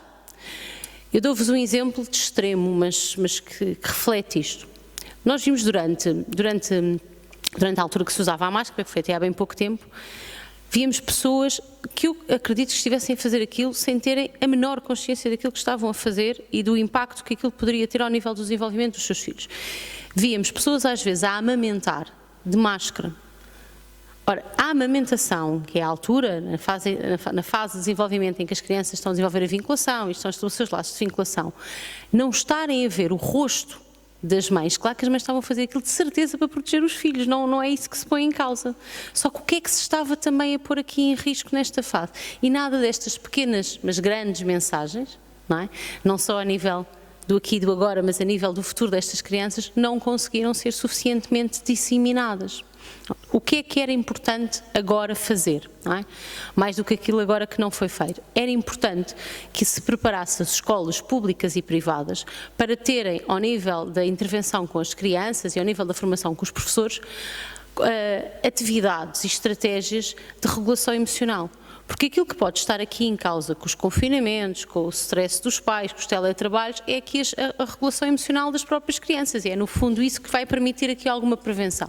E, portanto, aquilo que seria importante era nas escolas e também no apoio que as escolas, e aqui houve alguns psicólogos escolares que se propuseram a fazer programas com os pais, só que não tinham tempo para estar a dar apoio aos professores, não tinham tempo para estar a dar apoio a alguns alunos e não ficavam sem tempo para dar estratégias ou para partilhar estratégias com os pais. Mas era importante fazer aqui alguma educação parental ao nível das estratégias para a gestão de emoções. E isto não é possível, não é que todas as pessoas agora vão recorrer individualmente uma questão de prevenção a um psicólogo que lhes vai ensinar isto. Isto é uma coisa que tem que ser feita em massa. Portanto, eu acho que sobretudo esta deveria ser a principal aposta ou a grande aposta a fazer a este nível. Quanto aos idosos é um problema muito sério, porque nós sabemos que, de facto, a saúde mental dos idosos ficou comprometida, e a saúde física também. E esse vai ser um problema muito mais sério e muito mais difícil de dar aqui a resposta, porque já não estamos a falar de coisas de prevenção, estamos a falar de intervenção séria e em massa, que nós não temos, porque ao nível da saúde mental, então, para os idosos, a resposta é quase inexistente, mesmo ao nível do apelo e do incentivo à formação da psicologia na área da geriatria, não é uma área de formação da psicologia que os psicólogos, por norma, tenham assim um grande interesse em se formar, e nós vamos ter essa necessidade. Obrigado, Ana. Eu se calhar passo a Ana Teresa agora, depois o Ricardo. Houve vários temas aqui que posso-me esquecer de algumas, houve vários temas que foram adiantados e que depois comentem à vontade.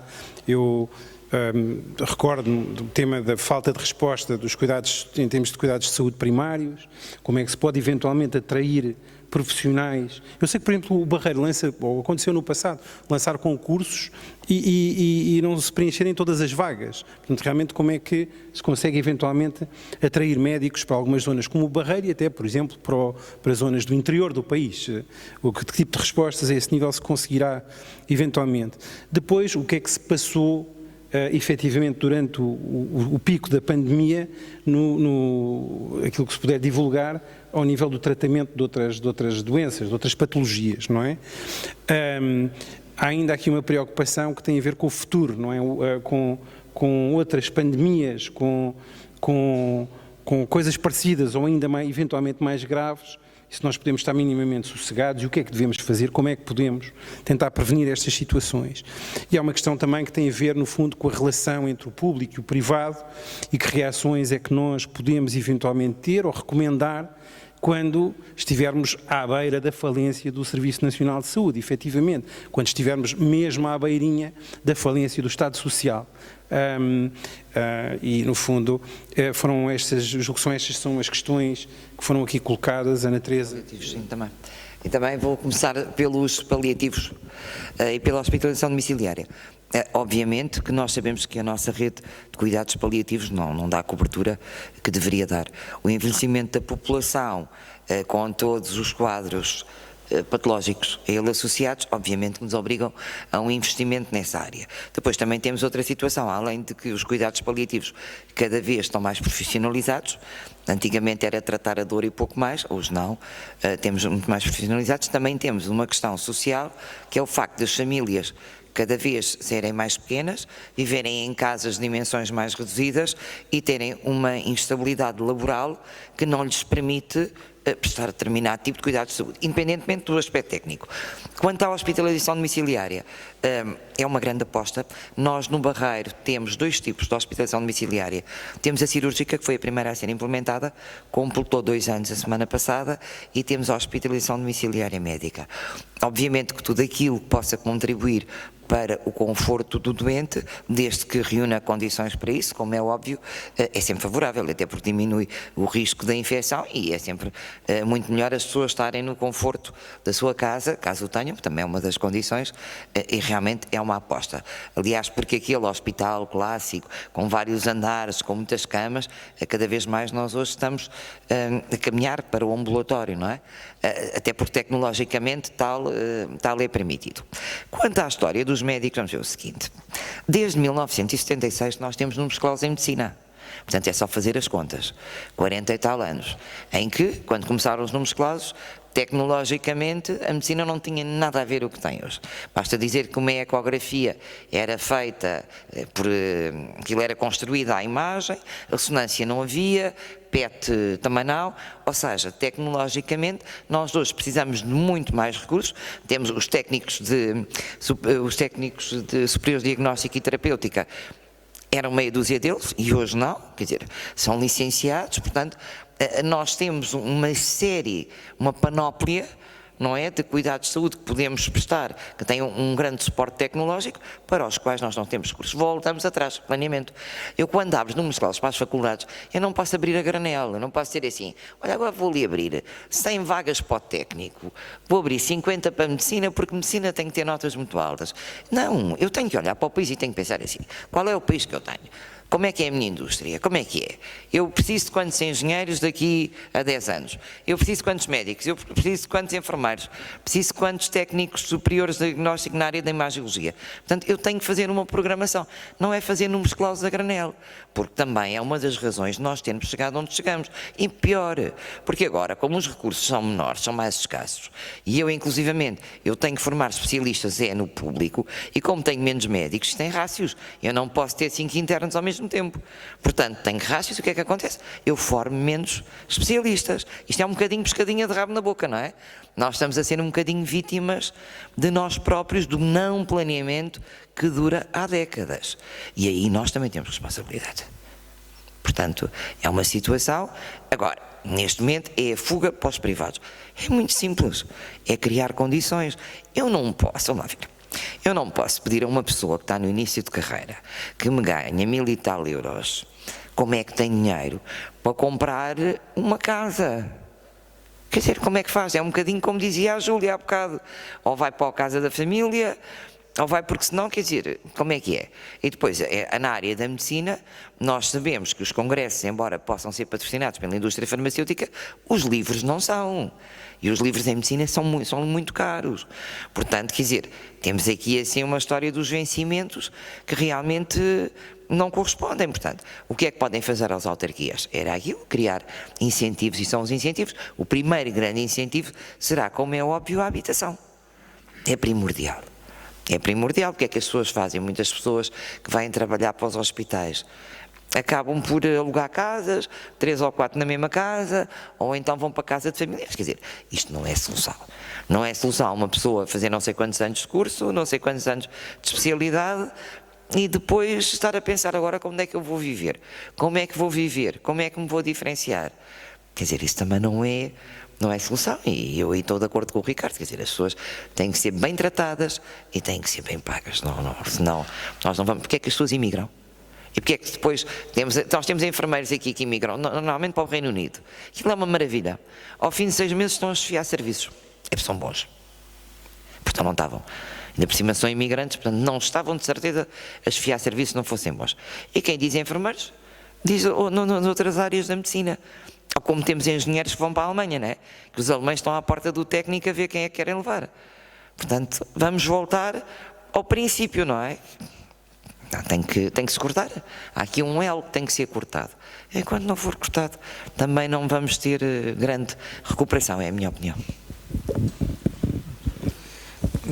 Bom, muito já foi dito, mas vou tentar responder aqui algumas questões. O Romeu levantou aqui uma questão que eu acho particularmente importante, que é se estamos no ponto de não retorno, com a expansão dos privados, sobretudo os privados a apostarem um bocadinho como o Pingo Doce e o Continente, nos bons dias e nos amanheceres e por aí fora. Também estamos a ver as clínicas de pequena dimensão a surgirem um bocadinho como cogumelos por todo o país.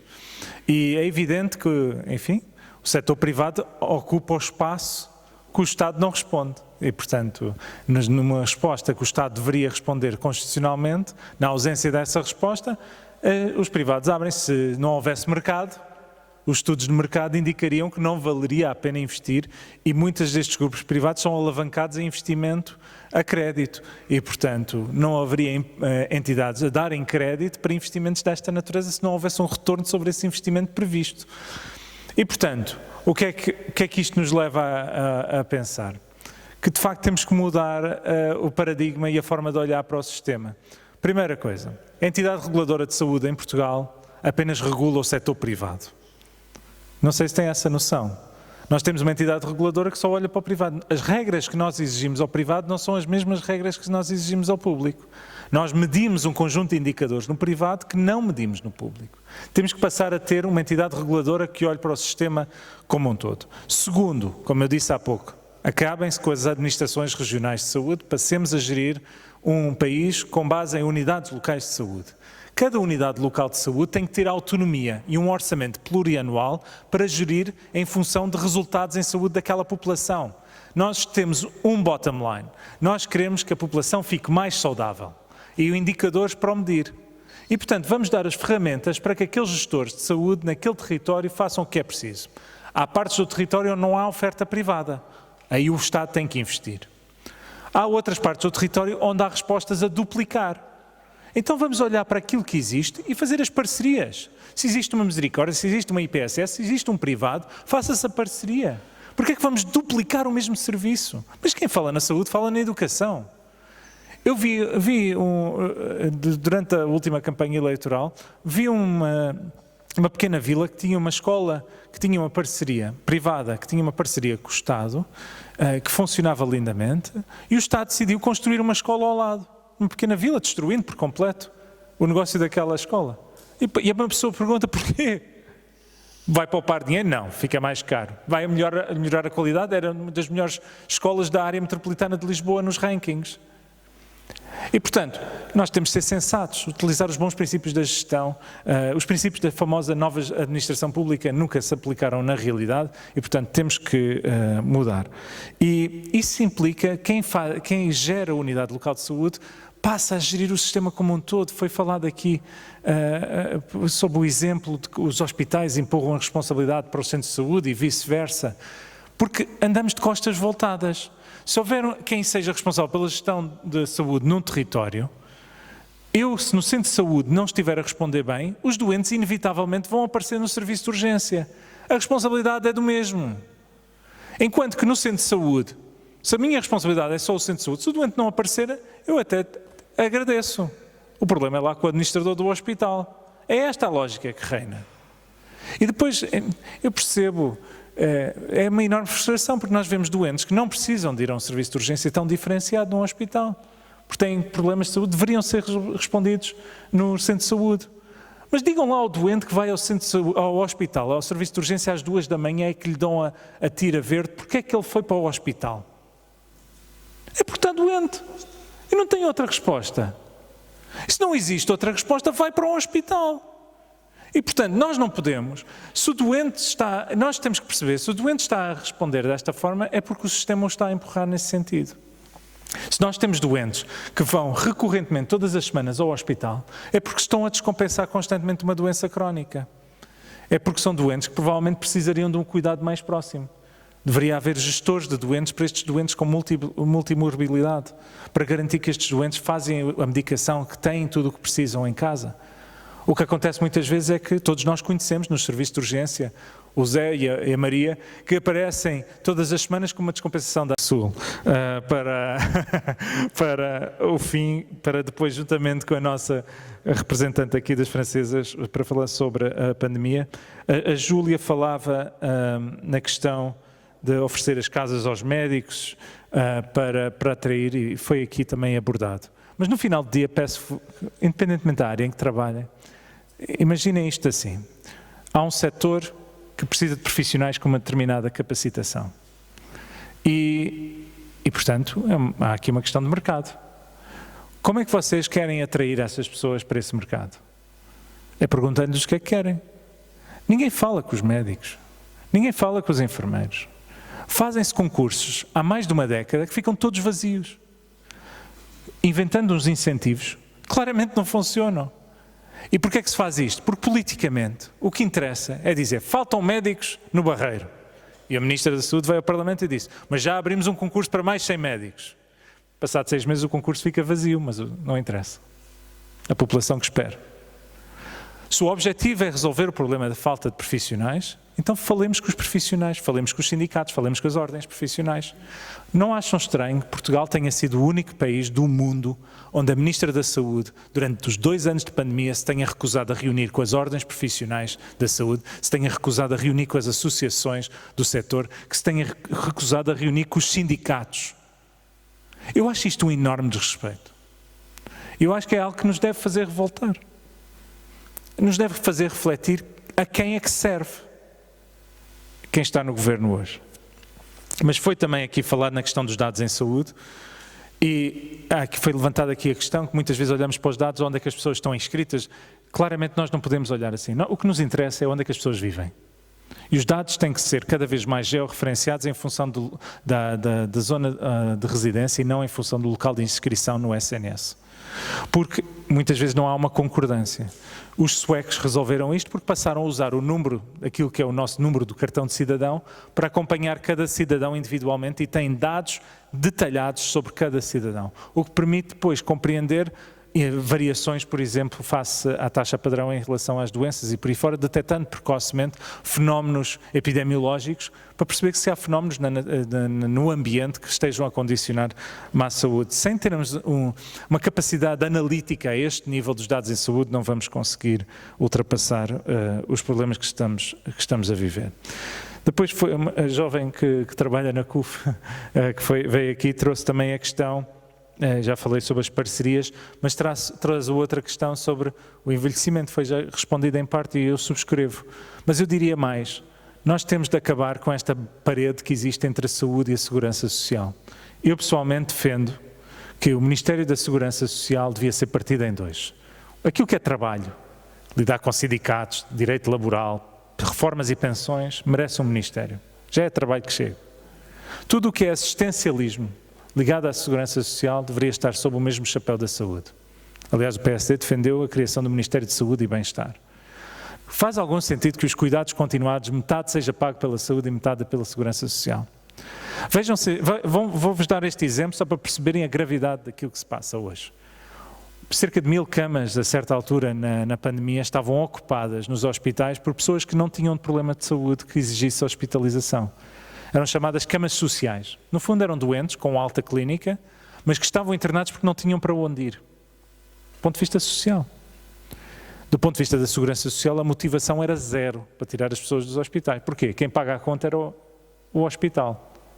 Da parte do hospital queriam encontrar soluções, mas da parte da segurança social não tinham parceiro. Isto não faz sentido nenhum. São pessoas que estão a gerir a vida das pessoas com base em folhas Excel e a borrifarem-se para as pessoas. Literalmente. E, portanto, nós temos de colocar todos os incentivos na mesma direção. Como é que nós criamos isso? Como é que pomos a cenoura para que todo o sistema vá sempre na mesma direção em função daquilo que interessa para os doentes? E para isso, a meu ver, exige colocar tudo sob o mesmo chapéu. E concordo em absoluto. O caminho vai no sentido das pessoas poderem ficar em casa o máximo que puderem. Aliás, as pessoas ficam em casa o máximo que podem. Infelizmente, quem tem menos capacidade financeira não tem capacidade de contratar alguém. O Estatuto do Cuidador Informal continua a ser uma anedota, não existe, na realidade, quaisquer incentivos para as pessoas terem esse tipo de apoios e, infelizmente, a hospitalização domiciliária, já se deram alguns passos, mas ainda estamos muito longe da sua universalização. E há uma outra questão, com o envelhecimento demográfico temos que assumir de uma vez por todas. Nem toda a gente vai conseguir ficar em casa, com o aumento da demência, com o aumento da dependência. Nós vamos precisar de lares medicalizados. Esta figura não existe em Portugal. Nós temos cuidados continuados, que são temporários, mesmo os de longa duração são 6 meses, e temos lares que não são medicalizados. Quanto muito tem um médico que vai lá uma vez por mês, ou por semana, e têm uma equipa de enfermagem. Mas a verdade é que as necessidades nos lares cada vez mais vão no sentido de um cuidado permanente médico. E, portanto, eu creio que é uma nova modalidade que obrigatoriamente vai ter que ser criada, complementar a tudo o resto, o que significa mais despesa, mais uma vez. E, portanto, temos de ter consciência disto. Os japoneses, que estão uns anos à nossa frente, porque o envelhecimento demográfico já lhes bateu mais cedo, só por isto, já tiveram que criar um imposto adicional só para cuidar dos mais idosos. É mesmo o imposto dos idosos. Nós não temos mais margem para carga fiscal. Nós temos uma dívida pública de 120% do nosso PIB. Temos tudo a arrebentar pelas costuras. E, portanto, e depois nós vemos uma política económica age como se o dinheiro não acabasse. E não se percebe que o país tem de crescer economicamente para dar resposta a isto tudo. E, portanto, o país tem de ganhar consciência disto para bem do futuro da nossa própria população. E para terminar, a questão da Covid que foi aqui levantada. Os dados são claros, pelo menos em termos de mortalidade. Nós sabemos que Portugal foi o segundo pior país de toda a OCDE, a seguir à Hungria, em termos de mortalidade de doentes não Covid. Houve países que responderam muito melhor. Foi o caso da Dinamarca, que conseguiu desde o início ter uma política de testagem, até manter as escolas abertas durante grande parte da pandemia. Só que fechar a sociedade era o caminho mais fácil. No início ainda se percebe. Nós não sabíamos, na realidade, no início, a taxa de mortalidade. Na realidade, não sabíamos a agressividade do vírus. Não tínhamos uma vacina, nunca tínhamos sido expostos a este vírus. Houve ali um período que era necessário, durante aquele mês, 2 meses, nós percebemos com o que é que estávamos a lidar, quem era o inimigo. Países como a Dinamarca rapidamente conseguiram perceber que com a testagem conseguiam manter a sociedade minimamente a funcionar. Aqui em Portugal nós tivemos confinamento atrás de confinamento, ainda para mais, sem capacidade de resposta. E depois, por pressão política, no Natal ainda dissemos às pessoas para conviverem à vontade. E depois, em janeiro de 2021, só num mês, morreram quase 6 mil pessoas só de Covid-19. Já para não falar de todas as outras. O que nós não conseguimos medir é a morbilidade dos doentes não Covid. Ou seja, pessoas com outras doenças que não Covid, que não morreram, porque medir mortes é mais fácil, mas os que não morreram, mas que viram a sua situação de saúde agravar. Houve muitos, não só de saúde mental, que foi aqui falado, mas todas as outras doenças crónicas. Pessoas que viram uma deterioração da sua situação de saúde e que isso é menos mensurável, mas que foi uma consequência real, ou pessoas que não foram diagnosticadas efetivamente. E isso também leva a um aumento de mortalidade no longo prazo. Portanto, vamos estar a pagar a fatura da pandemia no longo prazo. Por isso é que a questão da vacinação, de facto, hoje mudou o paradigma. Hoje não faz sentido estarmos a medir o número de infectados. O que hoje faz sentido é medirmos, de facto, a mortalidade. Porque assim, haver muitos infectados também há de várias doenças respiratórias. E hoje temos que lidar com isso. E felizmente Portugal até é das que tem taxa de vacinação mais elevada. O que me choca é que o Governo é tão rápido na questão das máscaras, mas depois temos a população mais idosa que já levou a dose de reforço há mais de 6 meses e que ainda não se fez a 4ª dose. Enquanto em vários países do mundo já se fez a 4ª dose. Devíamos estar focados em proteger aqueles que estão mais vulneráveis aos riscos associados à Covid-19. Nunca há esta capacidade de prevenção, de visão de futuro para evitar o pior. Estamos sempre a correr atrás do prejuízo. Em relação às crianças, só para terminar com uma nota de um bocadinho mais de esperança no meio disto tudo. Só posso dizer que quando olhamos, por exemplo, para as crianças a seguir à peste negra, as crianças que de facto cresceram naquele período, em idade adulta, foram as que deram origem aos primórdios daquilo que veio a ser o iluminismo e o renascentismo na Europa. Ou quando olhamos para as crianças que nasceram durante a gripe espanhola e que viveram também um período de confronto com as máscaras, foram essas crianças que construíram as estruturas de paz, como as Nações Unidas e todas as outras no pós-Segunda Guerra Mundial, que permitiram que a Europa vivesse em paz durante 70 anos. E, portanto, foram gerações que enfrentaram, na realidade, em idades muito precoces, situações de crise, mas que foram capazes de fazer coisas extraordinárias para a humanidade, o que significa que, se calhar, os nossos filhos, que nesta fase estão a viver este período, se calhar nos possam surpreender daqui a 30, 40, 50 anos pelos feitos que possam trazer deste período. Mas posso dizer que lá em casa tenho um rapaz de 17 anos que ele acha que eu é que inventei a Covid-19 para obrigar a ficar em casa durante aqueles anos. Mas eu a única coisa que lhe disse é que também não vale a pena namorar quando as raparigas estão todas de máscara, porque arrisca-se a cometer sérios riscos. Só dizer aqui uma coisa, só acrescentar uma coisa. Relativamente à história dos lares medicalizados, nós não nos podemos esquecer que o primeiro-ministro da Saúde a falar nisto foi o Dr. Palmento, quando criou a figura do hospital, que toda a gente achou que era um disparate, que ridículo, o hospital. E no fim de contas, era uma visão, mas caiu, não é? Quanto à história da Segurança Social e Ministério da Saúde, já tivemos aquela Secretaria de Estado, também no tempo do PSD, com a Leonor Beleza, portanto também... Nesta altura também, e o Paulo Mendes, exatamente. Portanto, mas depois foram coisas que foram caindo. Mas a história do hospital, e era uma coisa que ele fazia muita força, mas pronto, não foi avante. Bom, enfim, subscrevo o que foi dito, depois deixo para a questão da resposta a como tirar os idosos do lar, eu ligo para a colega. Sobre a questão dos hackers, dizer que... enfim, que a saúde é como outro setor qualquer. Infelizmente, do ponto de vista da saúde digital, é curioso como, apesar da saúde ser uma das áreas tecnologicamente mais avançada, quando falamos do ponto de vista terapêutico, ou imagiológica, por exemplo, é das áreas mais atrasadas do ponto de vista da aplicação de tecnologias de informação, desde a inteligência artificial, ou blockchain, ou outras tecnologias, ao setor da saúde. Há uma adoção muito lenta às tecnologias. E isso também se aplica àquilo que são os sistemas de segurança aplicados à saúde. Felizmente temos algumas áreas da saúde que estão muito bem encriptadas, como é a questão da prescrição eletrónica médica, que está ao nível daquilo que é ao nível do sistema financeiro, mas, de facto, ao nível dos hospitais, se vocês se lembrarem de algumas reportagens, houve uma reportagem um bocadinho chocante durante a pandemia, momentos altos da pandemia, no Hospital de Santa Maria, maior hospital do país. É maior do que o São João por uma ala. E o diretor clínico estava muito feliz a mostrar à SIC notícias que geria os doentes numa folha Excel. Não sei se se lembram disso.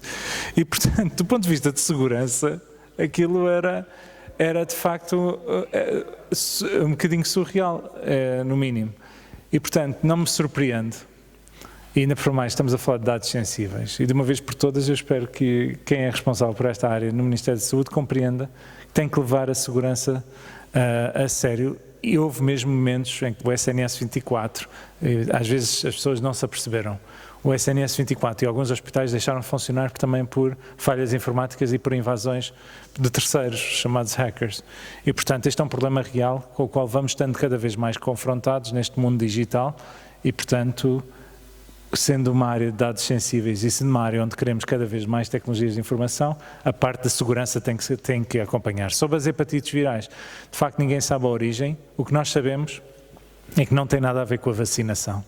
Isso parece muito claro, porque das perto das 200 de crianças, acho que era a data de dia 23 foi o último relatório da OMS, acho que eram 176 crianças que tinham sido detectadas, sobretudo no Reino Unido, onde tem a maior parte dos casos.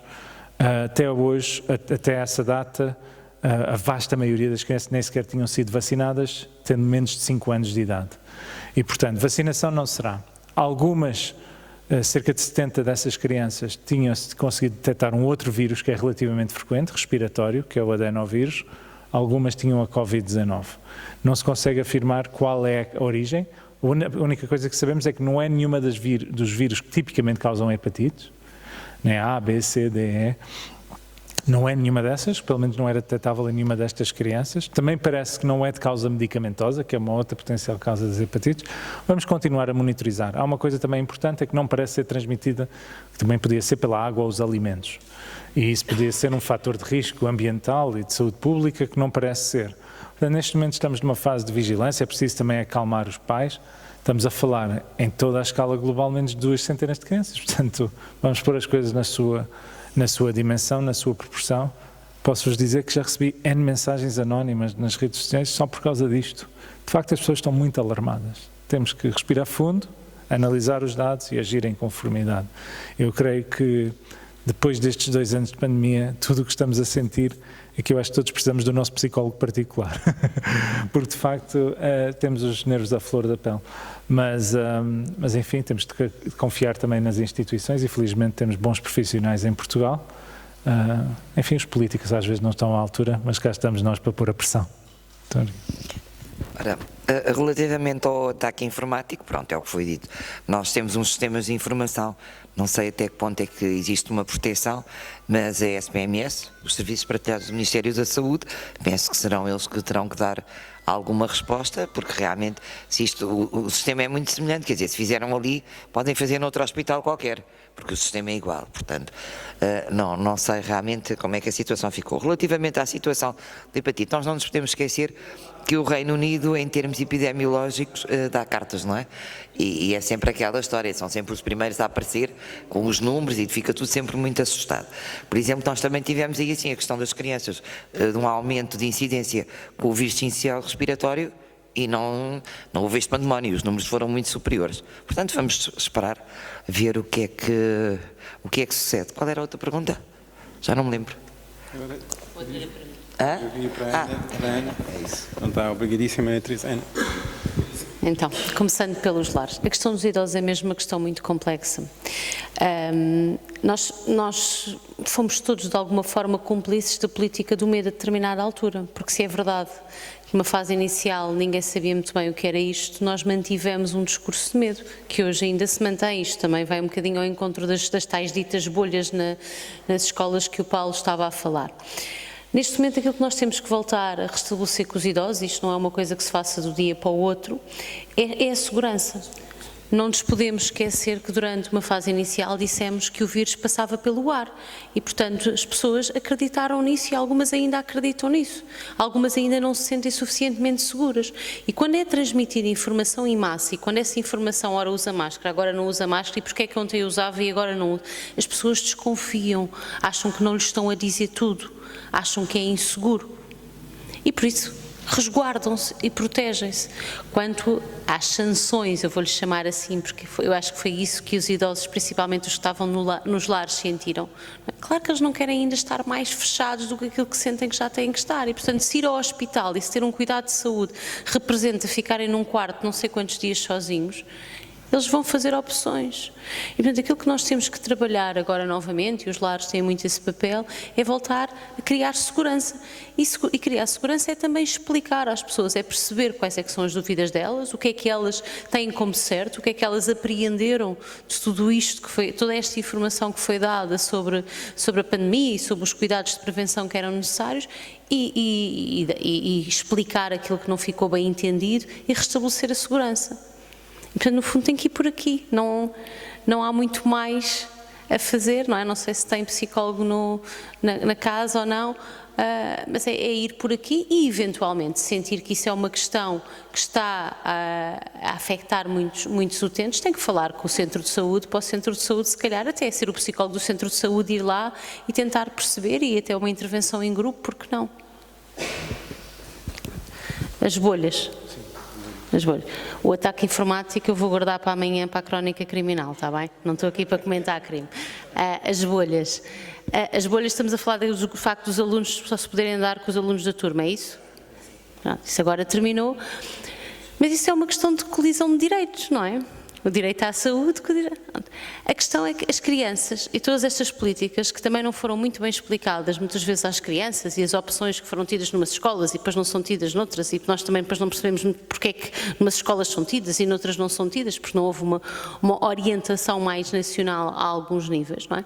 Faz com que as crianças também tenham muito medo. Eu tenho crianças que hoje em dia na consulta não tiram a máscara, recusam-se a tirar a máscara. Eu tenho pacientes que comecei a acompanhar na pandemia que eu nunca lhes vi a cara, crianças, que eu nunca lhes vi a cara. Eles recusam-se porque têm muito medo, porque não se sentem seguros.